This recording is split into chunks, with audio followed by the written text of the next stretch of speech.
Have you ever felt like someone's not being truthful with you? Whether it's a friend, coworker, or even a partner, being deceived can feel like a punch to the gut. But here's the good news: you can outsmart a deceiver.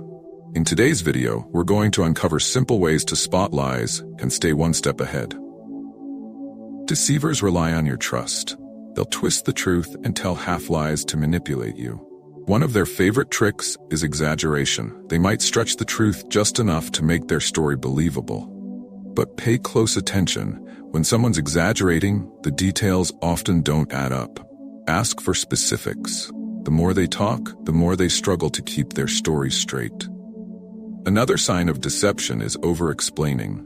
When someone's lying, they'll give you way too much information in hopes that you won't question them. If you notice someone adding extra, unnecessary details, it's often because they're trying to cover up their lie. Then there's avoidance. Deceivers will dodge certain topics or change the subject when they're caught in a lie. Watch how they react when asked direct questions. If they shift blame or deflect, that's a big red flag. Now here's how you can turn the tables. First, stay calm. Deceivers thrive on emotional reactions. If they see you getting frustrated or upset, they know they've got you hooked. Second, ask open-ended questions. Don't just ask yes or no questions. Let them talk. The more they talk, the more likely they are to slip up. And lastly, trust your gut. If something feels off, it probably is.